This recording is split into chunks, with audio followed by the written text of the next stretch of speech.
नमस्कार बच्चों, मैं अखिलेश प्रताप सिंह।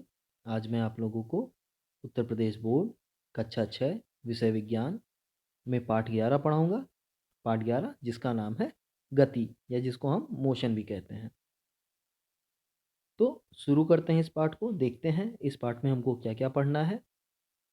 तब हर चीज़ को समझेंगे इस पाठ में। चलिए शुरू करते हैं। पाठ 12 या इकाई 12 गति। इसमें हमको पढ़ना क्या है, देखिए। गति की अवधारणा एवं गति के प्रकार, दूरी तथा विस्थापन, चाल एवं वेग की परिभाषा, सूत्र तथा मात्रक। गति के ग्राफ यानी समय और दूरी के बीच में ग्राफ कैसे बनेगा, उसको भी हम इस पाठ में पढ़ेंगे।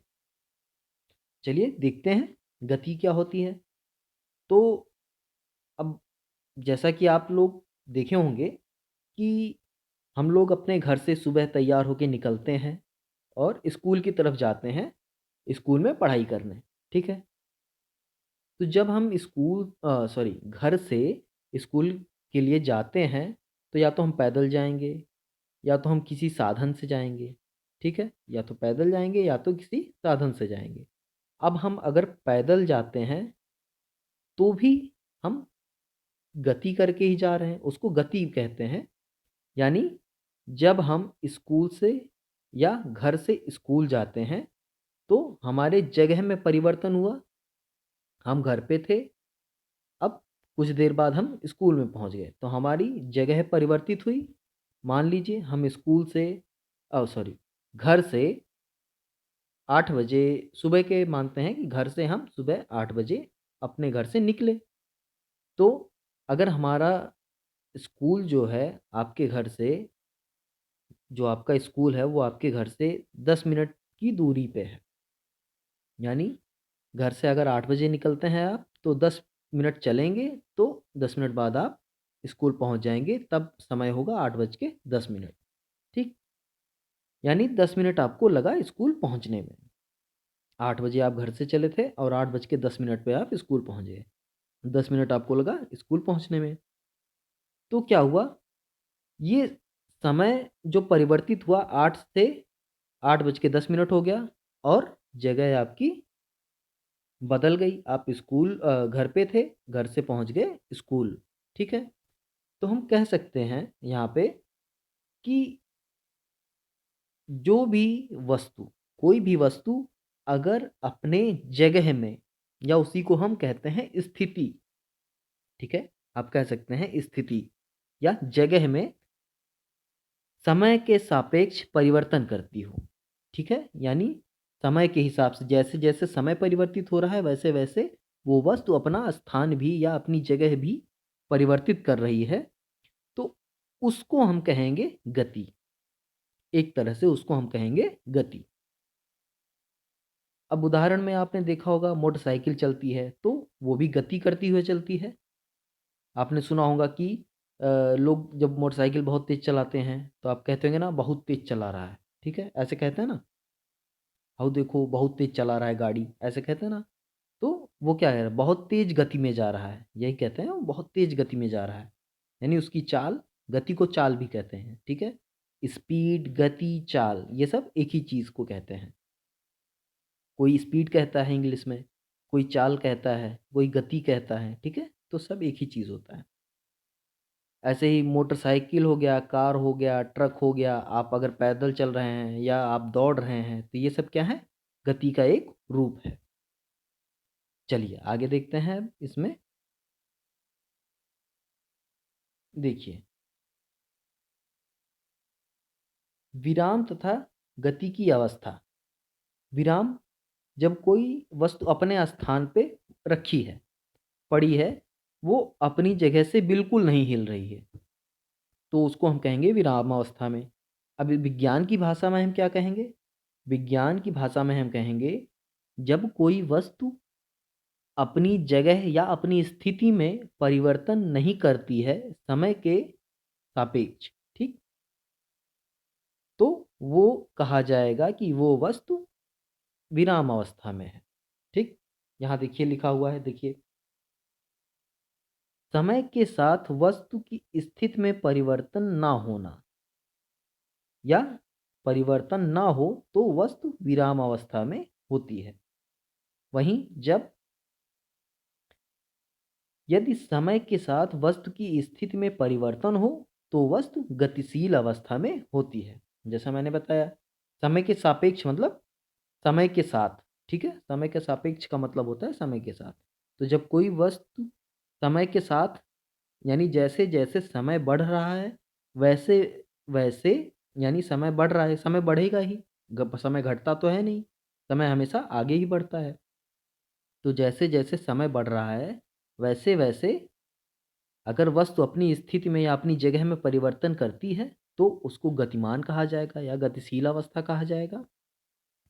और अगर ऐसा नहीं होता यानी समय के साथ साथ, समय बढ़ने के साथ साथ अगर वस्तु की स्थिति में या जगह में कोई परिवर्तन नहीं हो रहा है तो उसको हम कहेंगे विराम अवस्था।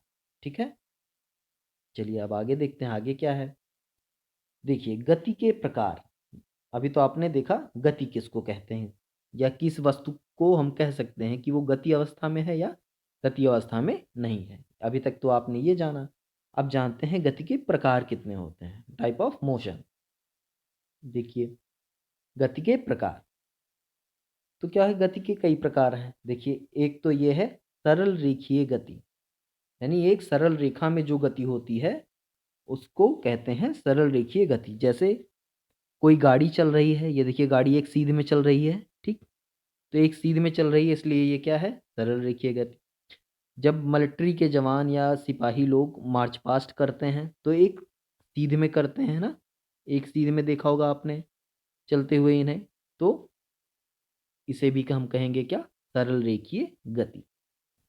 ठीक है, चलिए देखिए जब कोई वस्तु सरल रेखा में गति करती है, सरल रेखा किसको कहते हैं, एक सीधी रेख चलने वाली रेखा को हम सरल रेखा कहते हैं, एक सीधी रेखा को हम सरल रेखा कहते हैं। ठीक है, तो जब कोई वस्तु सरल रेखा में गति करती है तो उसकी गति सरल रेखीय गति कहलाती है। जैसे सड़क पर दौड़ते वाहनों की गति, दौड़ते खिलाड़ियों की गति आदि सरल रेखीय गति के उदाहरण हैं। ठीक है, तो ये सब किसके उदाहरण हैं, सरल रेखीय गति के। मार्च पास्ट करते हुए सिपाही और किसी दौड़ में दौड़ता हुआ कोई खिलाड़ी और जो गाड़ियां सड़कों पे चलती हैं एक सीध में, वो सब क्या है, ये सब उदाहरण है हमारे सरल रेखीय गति के। अब आते हैं वृत्तीय गति। चलिए देखते हैं। अब इसके लिए देखिए एक क्रियाकलाप बताया गया है। देखिए क्या है, लगभग 50 सेंटीमीटर लंबी मजबूत डोरी लीजिए। एक डोरी लेंगे मतलब धागा, या धागा क्या, एक रस्सी मान लीजिए पतली सी, ठीक। 50 सेंटीमीटर, या मान लीजिए अगर आपको बड़ी लेनी है तो आप 1 मीटर का ले लीजिए, कोई दिक्कत नहीं है। ठीक है, डोरी के एक सिरे पर पत्थर का एक छोटा टुकड़ा मजबूती से बांध लीजिए, अच्छे से बांध लेंगे ताकि वो डोरी में से निकल ना पाए पत्थर का टुकड़ा।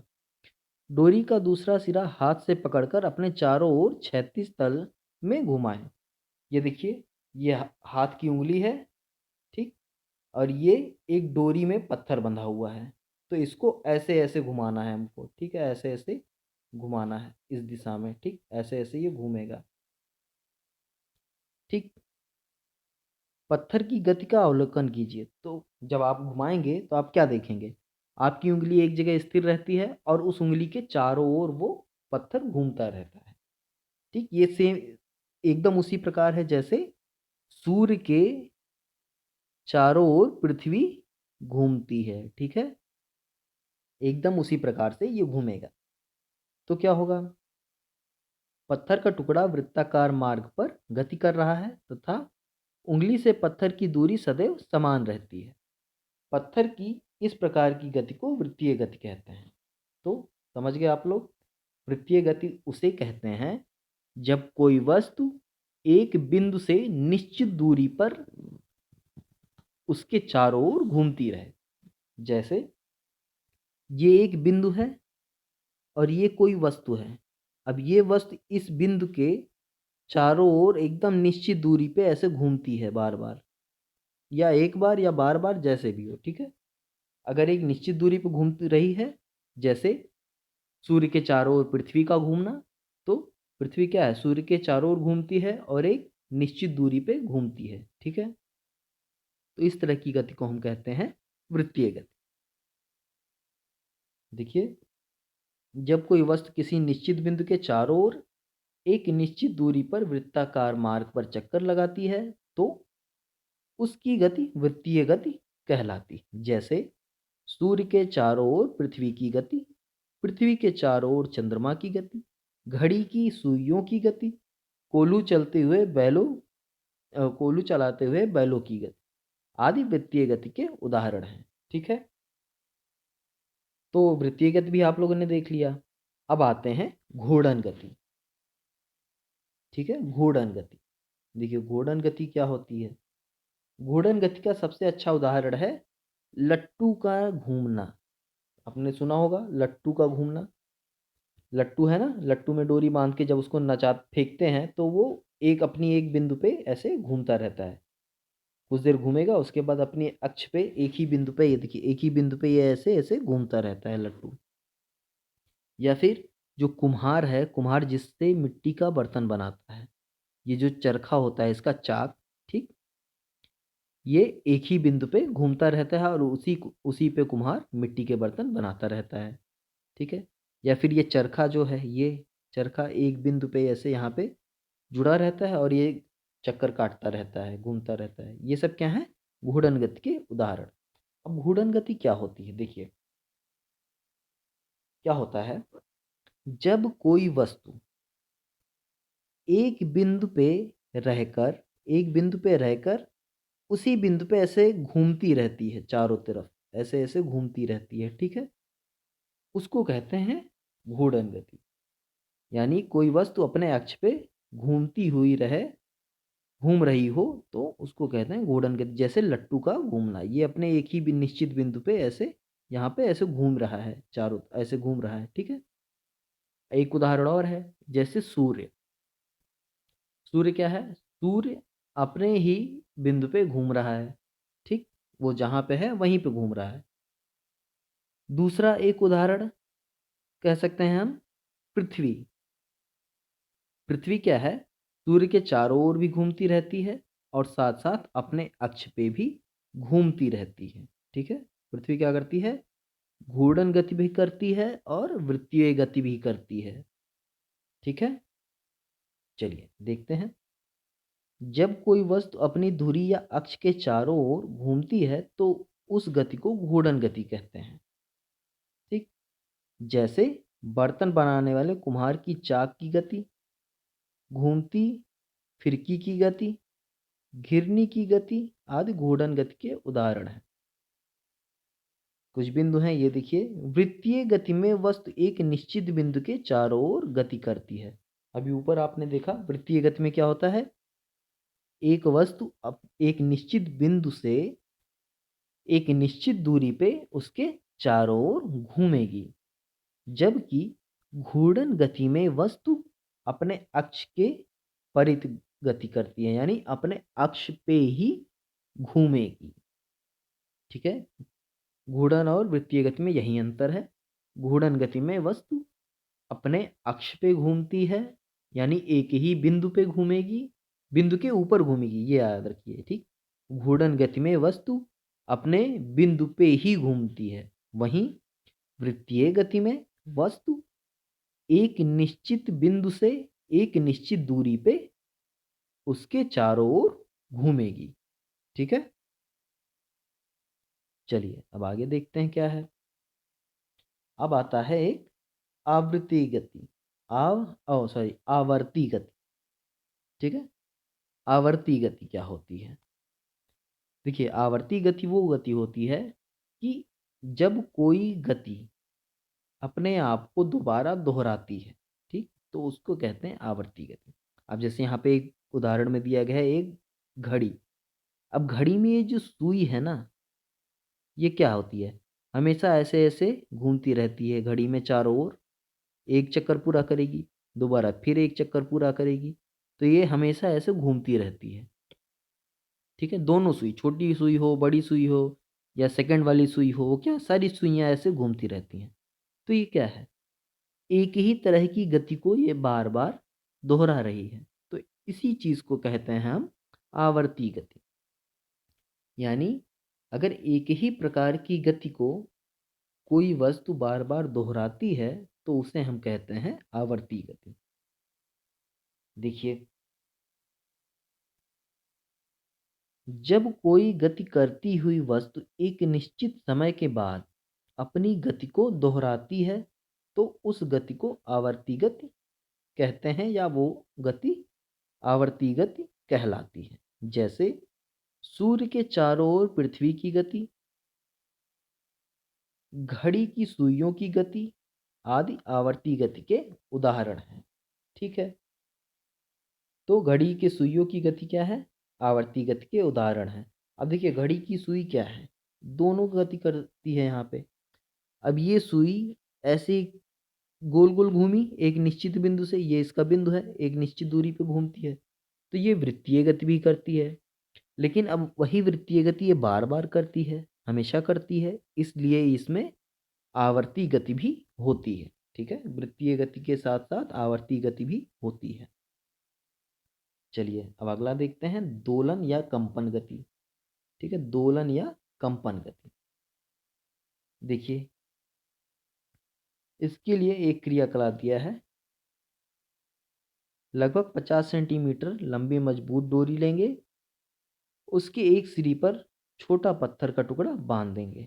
डोरी का दूसरा सिरा किसी आधार या स्टैंड में बांधकर लटका दिया जाए या लटका देंगे। अब पत्थर को किसी एक और थोड़ा सा खींचकर छोड़ देंगे। पत्थर की गति को देखिए। अब देखिए, ये है ना, यहाँ पे बांध के डोरी को ऐसे लटकाएंगे, फिर इस तरफ खींचा और इसको छोड़ देंगे। तो जब छोड़ देंगे तो यहाँ तक जाएगा, फिर यहाँ से यहाँ आएगा, फिर जाएगा, फिर आएगा, ऐसे ऐसे चलेगा ना धीरे धीरे कुछ देर तक। कुछ देर चलने के बाद धीरे धीरे ये, काफी टाइम बाद ये ऐसे रुक जाएगा धीरे से, फिर बीच में आके ऐसे खड़ा हो जाएगा। देखिए, तो क्या होता है, जब कोई वस्तु अपनी मध्य स्थिति के दोनों ओर सरल रेखा में गति करती है तो उस गति को दोलन या कंपन गति कहते हैं, या वो गति दोलन या कंपन गति कहलाती है।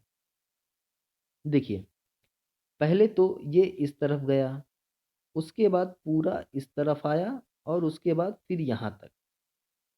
तो इसके यहाँ जाने, अब इसका अगर पूछा जाए एक दोलन कब पूरा हुआ, तो एक दोलन ऐसे पूरा हुआ, ये यहाँ गया, यहाँ से वापस यहाँ पे आया, और उसके बाद जब ये वापस बीच में पहुंचेगा तो कहा जाएगा कि इसका एक दोलन पूरा हुआ है। ठीक है, तब कहा जाएगा कि इसका एक दोलन पूरा हुआ है।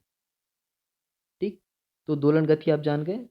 जब कोई वस्तु अपने मध्य बिंदु से अपने दाएं या बाएं दोनों तरफ, यानी दाएं बाएं दोनों तरफ गति करती है, दाएं बाएं या ऊपर नीचे किसी भी तरफ। ठीक है, दाएं बाएं कह सकते हैं, ऊपर नीचे कह सकते हैं। ठीक है, किसी भी तरफ, यानी अपने दोनों तरफ जब वो गति करती है तो उस गति को कहते हैं दोलन गति या कंपन।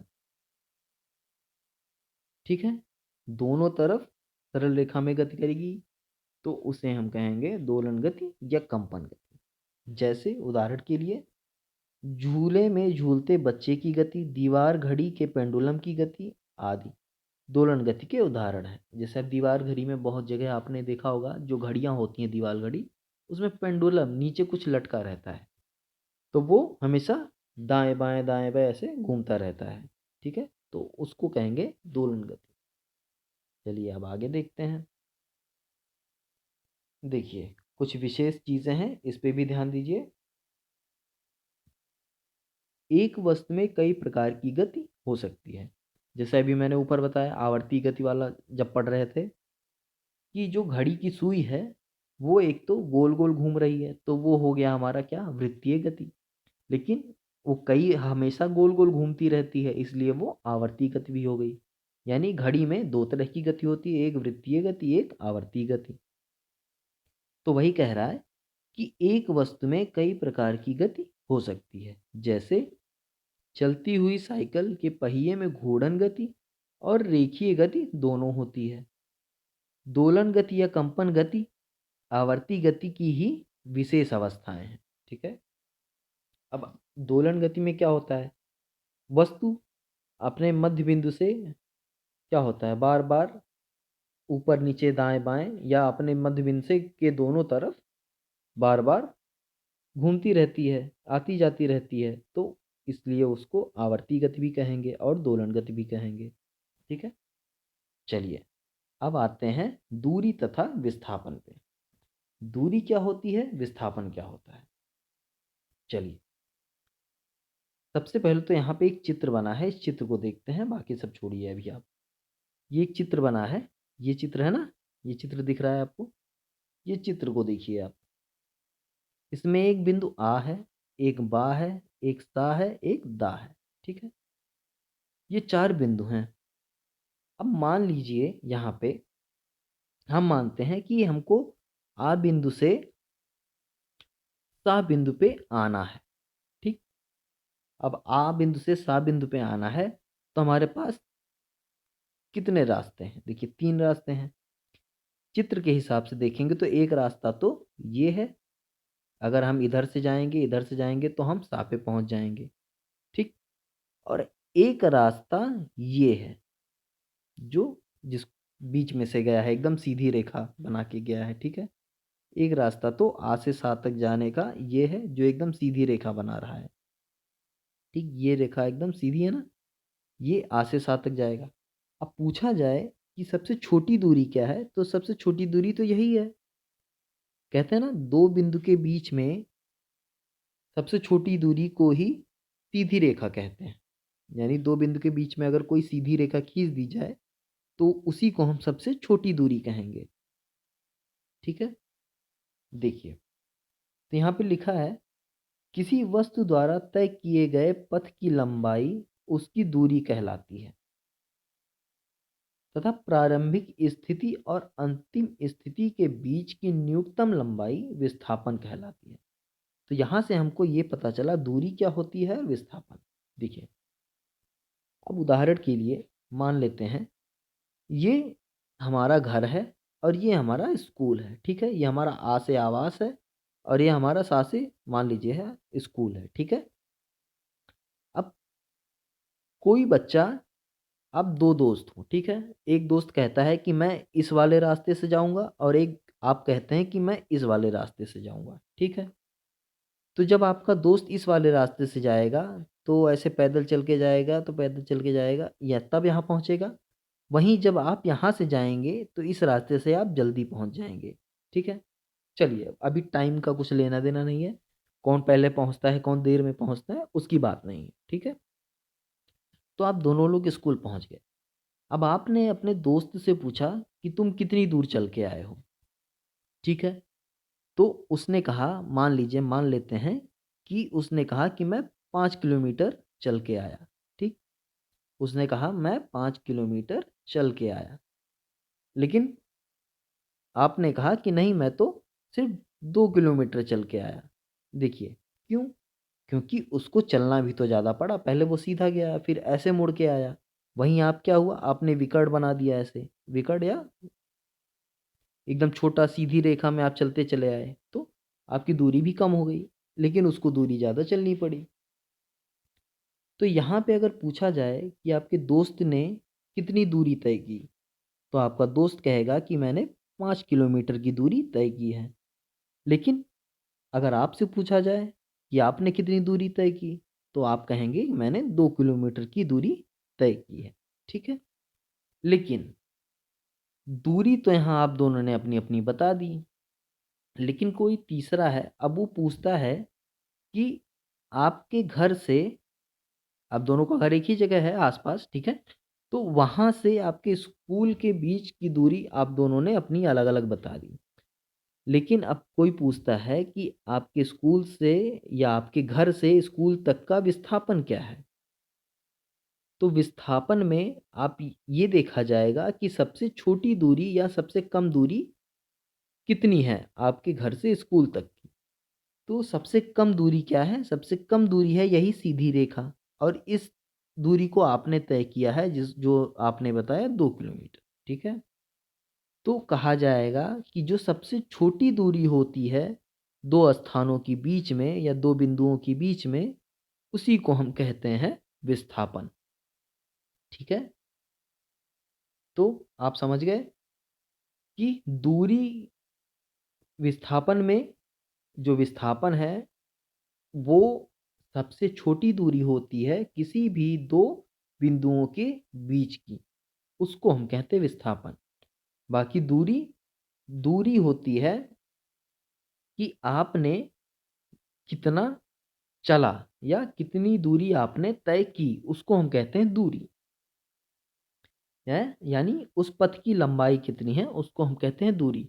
यानी विस्थापन को हम दूरी भी कह सकते हैं, लेकिन हम दूरी को विस्थापन न, निश्चित तौर पे नहीं कह सकते। यानी दूरी को हम विस्थापन नहीं कह सकते, लेकिन विस्थापन को हम दूरी निश्चित तौर पे कह सकते हैं।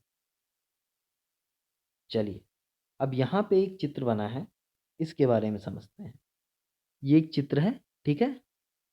ए बिंदु है, बी है, ये ए है, बी है, सी है, यहाँ पे डी है, और ये आर आर है। आर आर यहाँ पे इस समझ लीजिए ये एक वृत्त है ऐसे, इस वृत्त का त्रिज्या है, ठीक है? चलिए देखते हैं।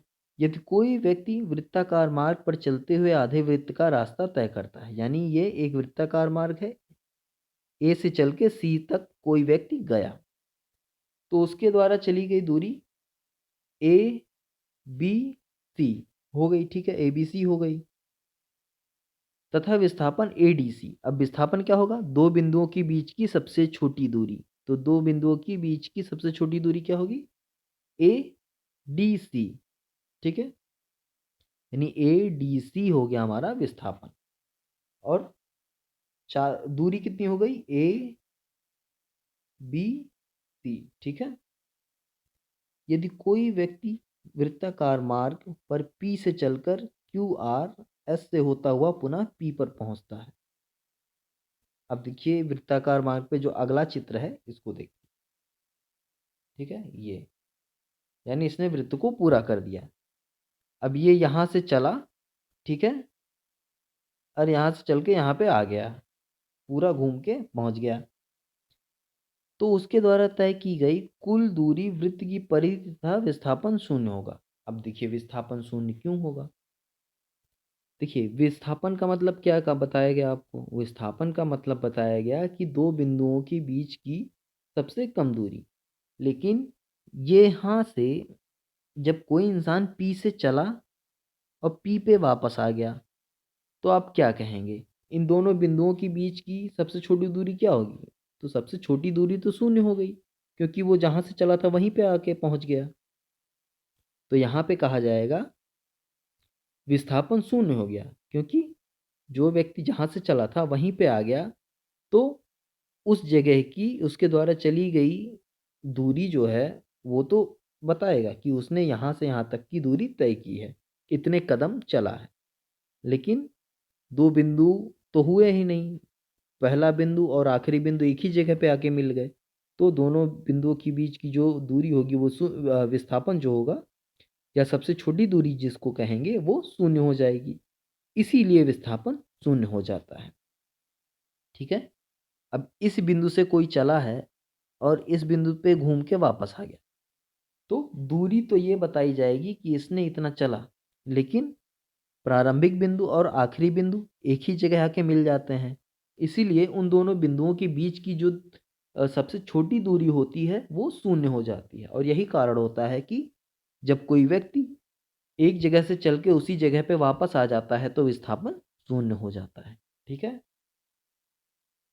चलिए, यदि व्यक्ति बिंदु P पर है तथा अपना स्थान नहीं बदलता, मानिए यहाँ पे है और अपना स्थान नहीं बदलता, तो उसके द्वारा तय की गई दूरी तथा विस्थापन दोनों शून्य होगा। अब जब कोई व्यक्ति अपनी जगह से कहीं हिलेगा ही नहीं, गति ही नहीं करेगा, तो जब उसमें गति नहीं होगी तो उसकी दूरी और विस्थापन दोनों शून्य होगा। अगर वस्तु ने गति की है और गति करने के बाद देखिए, वस्तु ने अगर गति की है तो ये तो निश्चित है कि उसमें दूरी होगी, दूरी निश्चित है होगी। हो सकता है कि विस्थापन 0 हो जाए, वो भी विस्थापन 0 कब होगा? जब वो वस्तु गति करने के बाद वापस उसी बिंदु पे आके खड़ी हो जाएगी, ठीक है? जैसे मान लीजिए आप सुबह घर से स्कूल गए, तो स्कूल पहुंच गए और छुट्टी जब हुई तो वापस आप घर पहुंच गए। अब कोई पूछे आपसे कि आपने कितना विस्थापन किया, तो कहा जाएगा आपने शून्य विस्थापन किया, क्योंकि आप घर से चले थे और वापस घर पे ही पहुंच गए, तो आपका विस्थापन शून्य हो गया। यानी जिस जगह से आप चले थे उसी जगह पे जब आप वापस पहुंच जाएंगे तो विस्थापन शून्य हो जाएगा। लेकिन अगर आपसे पूछा जाए कि आपने कितनी दूरी तय की, तो आप कहेंगे, अगर मान लेते हैं कि आपसे के घर से और स्कूल की दूरी 2 किलोमीटर है, तो 2 किलोमीटर आप स्कूल गए और फिर स्कूल से जब घर आए तो 2 किलोमीटर और चले, यानी टोटल 4 किलोमीटर। तो आप कहेंगे कि हमने 4 किलोमीटर की दूरी तय की, ठीक है? यही अंतर है दूरी और विस्थापन में। चलिए, कुछ विशेष चीजें हैं, इसको भी देख लेते हैं। दूरी का मान हमेशा विस्थापन के बराबर या उससे अधिक होता है, अर्थात दूरी is greater than equal to विस्थापन। देखिए, दूरी का मान हमेशा विस्थापन से बड़ा या बराबर ही होगा। कभी भी दूरी विस्थापन से छोटी नहीं हो सकती, क्योंकि क्यों? देखिए, दूरी, अगर कोई वस्तु, देखिए एक अवस्था ऐसी है जहाँ पे दोनों मिनिमम होंगे और बराबर होंगे। वो है, अगर P वाला ये बिंदु पे कोई इंसान खड़ा है और वो गति नहीं कर रहा है, वो कहीं नहीं, वो एकदम हिल ही नहीं रहा है, तो अगर वो हिल नहीं रहा है और उससे पूछा जाए कि आपने कितनी दूरी तय की या कितना विस्थापन किया, तो वो क्या बताएगा? वो बताएगा कि मेरी दूरी 0 है और मेरा विस्थापन भी 0 है, क्योंकि जब दूरी 0 है तो विस्थापन 0 निश्चित है, ठीक है? विस्थापन 0 ही होगा, ठीक है? तो यहाँ पे क्या हुआ? दूरी और विस्थापन बराबर हो गए, ठीक? लेकिन अगर कहा जाए कि ये व्यक्ति अपनी जगह से 1 किलोमीटर दूर गया, ठीक? या कह सकते हैं कि ये व्यक्ति एक गोल चक्कर मार के वापस जहाँ खड़ा था उसी जगह पे आ गया, ठीक? जब ये उसी जगह पे आ गया तो दूरी तो कुछ ना कुछ इसने तय की, यानी अब एक गोल चक्कर मारा तो मान लेते हैं कि 1 किलोमीटर चला, तो 1 किलोमीटर चला और विस्थापन क्या हुआ? विस्थापन तो 0 हो गया, यानी यहाँ पे एक बड़ा है 0 से, तो यहाँ के लिए हो गया कि दूरी विस्थापन से बड़ी है। तो कह सकते हैं कि दूरी हमेशा विस्थापन के बराबर होगी या तो विस्थापन से बड़ी होगी, कभी भी दूरी छोटी नहीं होगी, ठीक है? अगला अगला देखते हैं। यदि दूरी शून्य है तो विस्थापन निश्चित शून्य होगा। मैंने अभी बताया आपको कि अगर दूरी, ये वाला कंडीशन देखते हैं, अगर दूरी शून्य है तो विस्थापन निश्चित शून्य होगा। लेकिन अगर विस्थापन शून्य है, यहाँ पे देखिए विस्थापन शून्य है, तो जरूरी नहीं है कि दूरी शून्य हो, दूरी कुछ भी हो सकती है। परंतु यदि विस्थापन शून्य है तो दूरी शून्य हो भी सकती है और नहीं भी हो सकती। तो ये चीज़ तो मैं पहले ही बता दिया मैंने आपको। अब अगला देखते हैं। दूरी में केवल परिमाण होता है परंतु दिशा नहीं होती। तो दूरी में क्या होता है? सिर्फ परिमाण होता है, ठीक है? नंबर बताएगा कि कितने किलोमीटर वो चला है या कितने मीटर चला है, लेकिन दिशा नहीं होती। किंतु विस्थापन में परिमाण और दिशा दोनों होते हैं, यानी विस्थापन में बताएगा कि या तो उसका विस्थापन 0 होगा या तो 1 होगा, 2 होगा, लेकिन साथ में दिशा भी होगी उसमें, ठीक है? चलिए अब आगे देखते हैं, चाल तथा वेग। देखिए, चाल तथा वेग, चाल और वेग में अंतर सिर्फ इतना है कि एक जब हम चाल निकालते हैं तो चाल में हमें दूरी रखनी पड़ती है, दूरी का इस्तेमाल करके हम चाल निकालते हैं। वहीं जब वेग निकालते हैं या वेलोसिटी जिसको कहते हैं, चाल को हम कहते हैं स्पीड और वेग को कहते हैं वेलोसिटी इंग्लिश में, ठीक है। तो जब चाल हम निकालते हैं तो चाल निकालने के लिए हम दूरी का इस्तेमाल करते हैं, लेकिन जब वेग निकालते हैं तो वेग निकालने के लिए हम विस्थापन का इस्तेमाल करते हैं।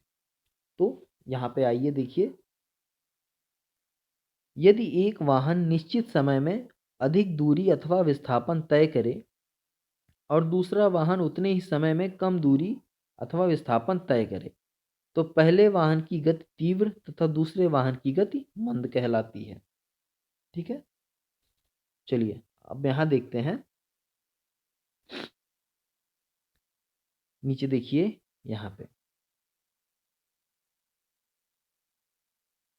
किसी वस्तु द्वारा एकांक समय में चली गई दूरी उस वस्तु की चाल कहलाती है। अब यहाँ एकांक समय का मतलब एक इकाई समय में, यानी 1 सेकंड में, ठीक है। मान लेते हैं कि 1 सेकंड में चली गई दूरी, ठीक। कोई वस्तु 1 सेकंड में कितनी दूरी चलती है उसी को कहते हैं हम चाल।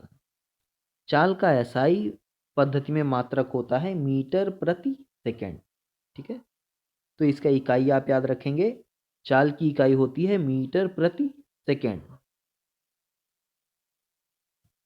सूत्र क्या हो गया, परिभाषा क्या कह रहा है, परिभाषा कह रहा है एकांक समय यानी इकाई समय। इकाई समय का मतलब 1 सेकंड में, 1 सेकंड में चली गई दूरी ही चाल कहलाती है। तो चाल को हम दर्शाते हैं v से।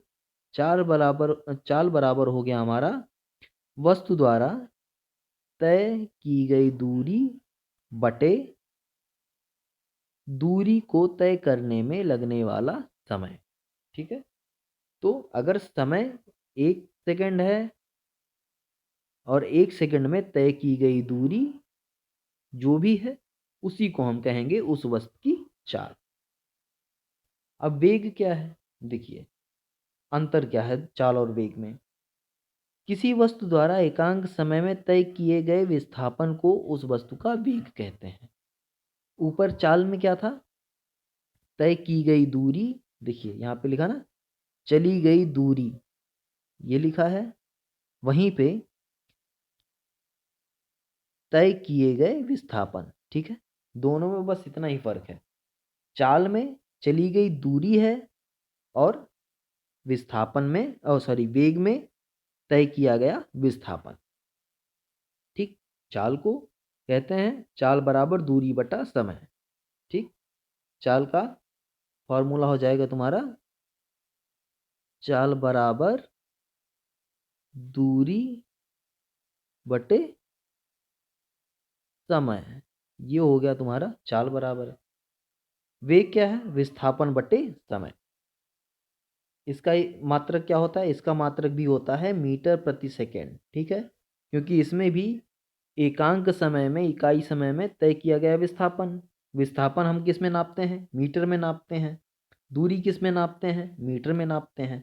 तो यही कारण है कि इसकी इकाइयाँ जो होती हैं वो सेम होती हैं, एक ही होती है। बस अंतर सिर्फ होता है चाल को ज्ञात करने के लिए हमें दूरी निकालनी पड़ती है और वेग निकालने के लिए हमें विस्थापन निकालना पड़ता है। बाकी सब कुछ सेम होता है इसमें, ठीक है। चलिए अब आगे देखते हैं इसमें विशेष क्या है। देखिए चाल का मान हमेशा वेग के बराबर या अधिक हो सकता है, क्योंकि क्या कारण है, कारण यही है कि दूरी हमेशा विस्थापन से बराबर या विस्थापन से बड़ी हो सकती है। और यही कारण है कि चाल का मान हमेशा वेग के बराबर या वेग से अधिक हो सकता है, परंतु चाल का मान कभी वेग से कम नहीं हो सकता, ठीक है।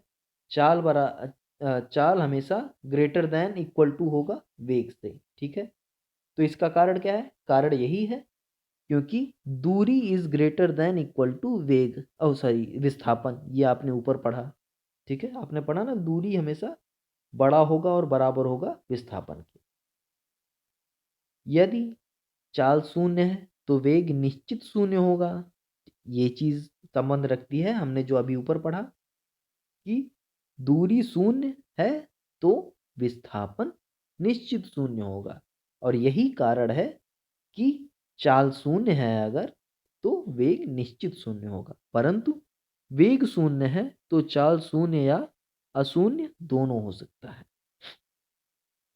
वाहनों की गतिमापक यंत्र में दिखाई गई चाल औसत चाल होती है। यानी वाहन की जो गतिमापक यंत्र होती है, यानी जो स्पीड हमको मोटरसाइकिल या गाड़ियों में दिखती है, वो क्या है, उसको कहते हैं औसत चाल।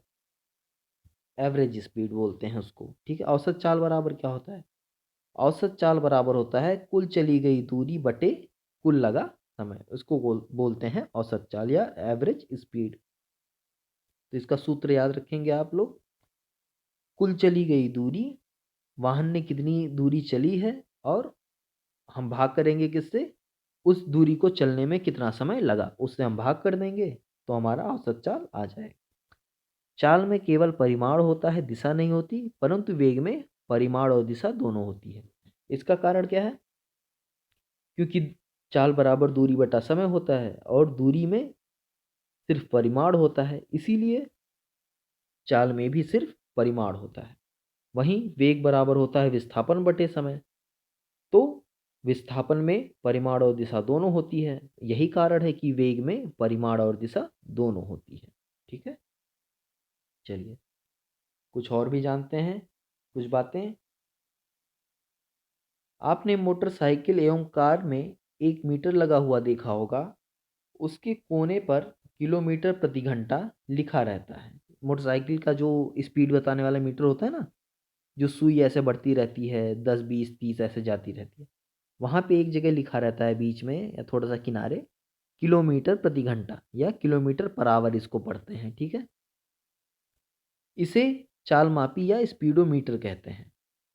गाड़ी में जो स्पीड वाला मीटर लगा होता है उसको स्पीडोमीटर कहते हैं। इससे वाहन की चाल सीधे ही प्राप्त हो जाती है। इसमें एक अन्य मीटर भी होता है जो वाहन द्वारा तय की गई दूरी मापता है। इस मीटर को पथगामी या आडोमीटर कहते हैं। ठीक, एक मीटर होता है जो ये बताता है कि हाँ, जो मेरी मोटरसाइकिल है या जो मोटरसाइकिल है वो कितने किलोमीटर चली है। ठीक, तो उस मीटर को कहते हैं आडोमीटर। चलिए अब देखते हैं ग्राफ। ठीक, ग्राफ। राशियां दो प्रकार की होती हैं। पहली अचर राशि जो समय के साथ अपरिवर्तित रहती है, दूसरी चर राशि जो समय के साथ परिवर्तित होती है। चर राशियां भी दो प्रकार की होती हैं। स्वतंत्र चर जिनको स्वतंत्र रूप से बदला जा सकता है, तथा परतंत्र चर जो स्वतंत्र चर के अनुसार बदलते हैं, यानी जो स्वतंत्र चर पे निर्भर होते हैं। जैसे यदि एक पेंसिल की कीमत 5 है तो जितनी अधिक पेंसिलें खरीदनी होगी उतने अधिक रुपए खर्च करने होंगे। अब यहाँ पे पेंसिलों की संख्या स्वतंत्र चर है तथा व्यय हुए रुपए परतंत्र चर। देखिए, स्वतंत्र चर और परतंत्र चर, पहली बात तो चर अचर जानी अचर राशि। जैसे कह दिया गया कि मेरे घर से अ, स्कूल की दूरी, यानी आपके घर से स्कूल की दूरी 2 किलोमीटर है। ठीक, अब यहाँ पे ये क्या है, ये अचर राशि है, यानी ये एकदम फिक्स है। आपके घर से इसकी दूरी हमेशा निर्धारित रहेगी, बदलेगी नहीं।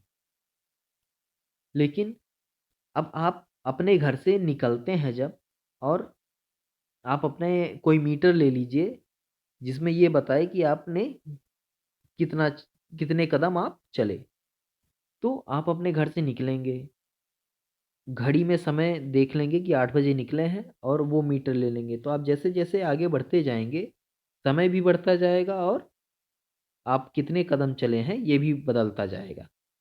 तो जो समय के साथ बदलते रहते हैं, जिनका मान बदलता रहता हो, उसको कहते हैं चर राशि। ठीक है, यानी उनका कोई एकदम निश्चित मान नहीं रहेगा, वो परिवर्तित होते रहते हैं समय के साथ। ठीक है, अब चर राशि में दो तरह के होते हैं, एक स्वतंत्र चर और एक परतंत्र चर। तो परतंत्र चर क्या होता है, वो स्वतंत्र चर पे निर्भर होता है। जैसे यहाँ पे एक उदाहरण दिया गया है आपको, एक पेंसिल का दाम 5 रुपये है।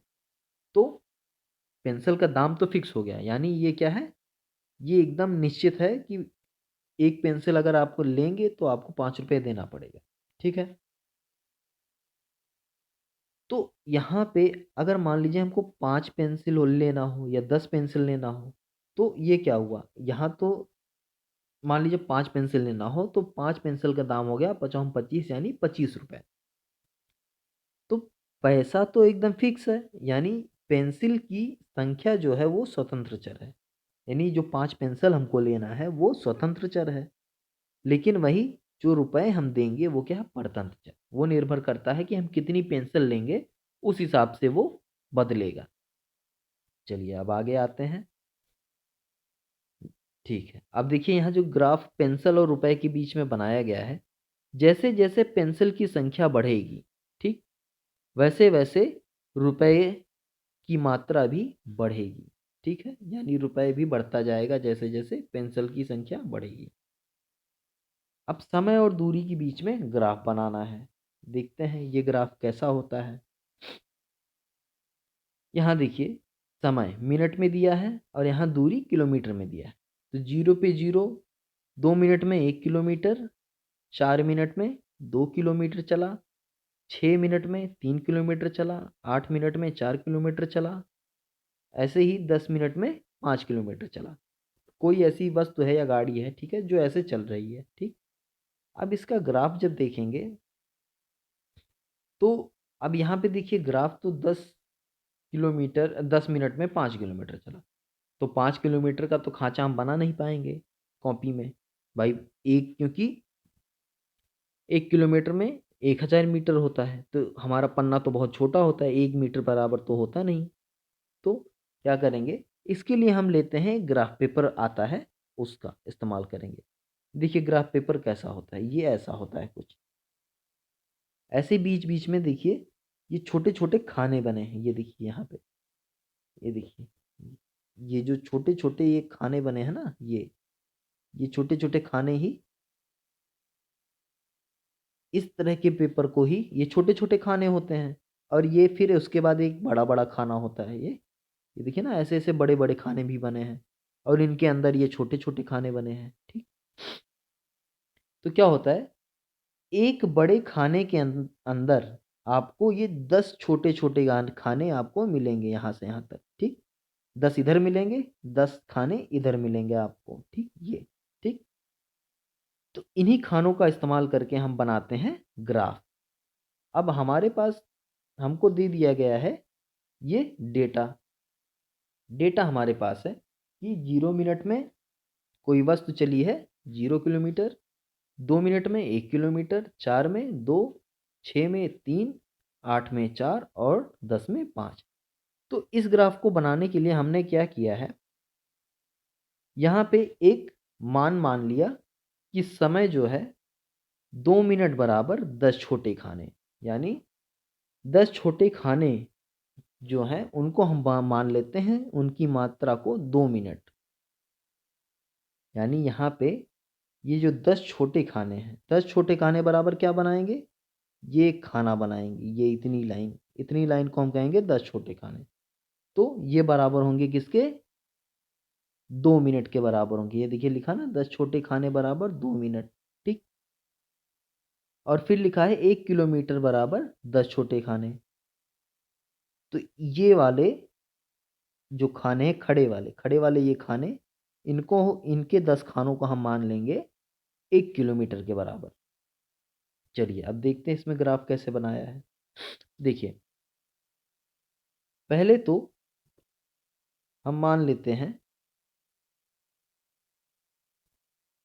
जो वस्तु है वो 0 मिनट।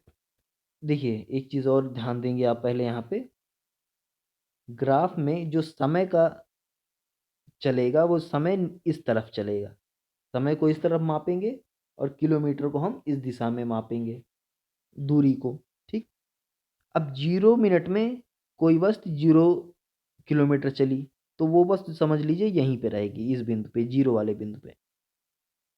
जब कोई वस्तु 2 मिनट समय लेती है, यानी यहाँ से यहाँ तक पहुँची, तो वो कितना चली? 1 किलोमीटर। यानी ये वस्तु फिर ऐसे किलोमीटर की तरफ ऊपर की तरफ जाएगी और इस बिंदु पे आके मिल जाएगी।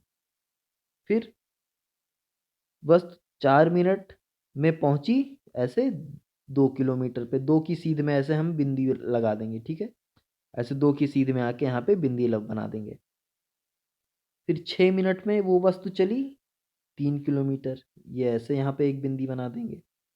फिर 8 मिनट में वो वस्तु चली 4 किलोमीटर, और फिर 10 मिनट में चली हमारी 5 किलोमीटर, ऐसे बिंदी बना देंगे। और फिर क्या करेंगे, जितनी भी बिंदी बनी है 0 से लेके पूरे वहाँ तक, ऐसे ही सारी बिंदी को एक सीधी लाइन से हम ऐसे खींच देंगे, ठीक। अब ये जो बन गया हमारा, यही हमारा ग्राफ हो गया, ठीक है। इसी को कहते हैं हम ग्राफ, दूरी और समय का ग्राफ। तो दूरी और समय और दूरी का ग्राफ हम इसी तरह बनाते हैं, ठीक है। चलिए अब देखिए यहाँ इसको भी देख लेते हैं। समय के साथ वस्तु की स्थिति नहीं बदल रही है, इससे यह होता है कि वस्तु विराम अवस्था में है। ये तो मैंने आपको पहले ही बताया। अगर समय के साथ वस्तु की स्थिति नहीं बदल रही है तो उसको हम कहेंगे विराम अवस्था, ठीक है। तो इसमें देखिए समय या बढ़ रहा है, लेकिन वस्तु की स्थिति क्या है? वस्तु वहीं की वहीं है, ठीक। तो इसको हम कहेंगे क्या? वस्तु विराम अवस्था में। जबकि समय के साथ वस्तु की स्थिति बदल रही है और यह एक सरल रेखा है, तो यह संकेत करता है कि वस्तु गतिशील अवस्था में है। जैसे ये देखिए, इसमें समय इस तरफ है, दूरी इस तरफ है, और हर समय के साथ वस्तु की स्थिति बदल रही है, ये इस लाइन की तरह, ठीक है। तो इसमें कहा जाएगा कि वस्तु जो है वो गतिशील अवस्था में है। दूरी समय ग्राफ देखकर विभिन्न समयों और वस्तुओं की स्थिति ज्ञात कर सकते हैं तथा विराम एवं गति की अवस्था का पता लगा सकते हैं, ठीक है। चलिए इस पार्ट में हमने क्या क्या सीखा वो देखते हैं। विराम अवस्था में समय के साथ वस्तु की स्थिति नहीं बदलती, ठीक। कोई वस्तु विराम अवस्था में यानी वो अपनी जगह पे स्थिर है, वहां से हिली नहीं, एकदम नहीं हिल रही है। तो जब हिल नहीं रही है तो उसमें कोई गति नहीं है, तो उसको हम कहेंगे वो विराम अवस्था में है, यानी स्थिर है। गतिशील अवस्था में समय के साथ वस्तु की स्थिति बदलती है। गति अनेक प्रकार की होती हैं, जैसे सरल रेखीय गति, वृत्तीय गति, घूर्णन गति, आवृत्ति गति, दोलन गति या कंपन गति जिसको कहते हैं। रास्ते की कुल लंबाई, दूरी तथा प्रारंभिक स्थिति से अंतिम स्थिति के बीच की न्यूनतम लंबाई विस्थापन कहलाती है। चाल बराबर होता है दूरी बटे समय, और वेग बराबर होता है विस्थापन बटे समय। चाल तथा वेग का मात्रक मीटर प्रति सेकंड होता है। समय दूरी ग्राफ में विराम अवस्था वाली वस्तु का ग्राफ समय अक्ष के समानांतर होता है तथा एक समान चलने वाली वस्तु का ग्राफ क्षैतिज अक्ष से कुछ कोण बनाते हुए सीधी रेखा में होती है। जैसे यहाँ पे देख रहे हैं आप इस ग्राफ में, यहाँ पे क्या है, वस्तु विराम अवस्था में है, वहीं ये यहाँ पे वस्तु एक निश्चित चाल से चल रही है, ठीक है। अब ये पाठ आपका समाप्त हो गया। इस पाठ को मैंने एक्सप्लेन कर दिया है, समझा दिया है, आप लोगों को पढ़ा दिया है। इसके अभ्यास प्रश्न आ गए, ठीक है। अभ्यास प्रश्न आप लोग हल करेंगे। इसके अभ्यास प्रश्न आसान है, कठिन नहीं है। जैसे अब देखिए यहाँ पे विकल्प वाले सवाल में का में देखिए पहले का पूछ रहा है, निम्नलिखित में से गतिशील वस्तु को चुनिए। गतिशील मतलब जो गति कर रहा हो, चल रहा हो। तो मेज नहीं चलता है, टीवी ये भी नहीं चलता है, अलमारी ये भी नहीं चलता है। क्या चलता है? उड़ता हुआ पक्षी। तो उड़ता हुआ पक्षी क्या है? सही उत्तर है, क्योंकि ये गतिशील अवस्था में रहता है, ठीक है। अब पूछ रहा है अगले में, किसकी गति रेखीय गति नहीं है। अब इसमें देखिए क्या कह रहा है, नहीं है। तो चलती कार रेखीय गति करती है, दौड़ता धावक रेखीय गति करता है, उड़ता विमान रेखीय गति करता है, लेकिन जो पंखा है वो रेखीय गति नहीं करता। ठीक है, पंखा क्या है, वृत्तीय और घूर्णन गति करता है। तो ऐसे ही बाकी सवाल, बाकी ये जो प्रश्न है आप लोग हल करेंगे। सारे प्रश्न हल करने की आप कोशिश करेंगे, और अगर कोशिश करेंगे तो सारे सवाल आपसे हल होंगे। बहुत सरल सवाल हैं, आप लोग बड़ी बहुत आसानी से कर लेंगे, बिल्कुल कठिन सवाल नहीं है। बस आप थोड़ी सी कोशिश करेंगे, सारे सवाल आपसे हल हो जाएंगे। ठीक है, तो ये सारे सवाल आप लोग हल करेंगे। कोई कठिनाई आती है, कोई दिक्कत आती है तो कमेंट बॉक्स में आप पूछ सकते हैं। ठीक है, अब ये पाठ आपका समाप्त हो गया। अब अगला पाठ अगली वीडियो में, तब तक के लिए धन्यवाद।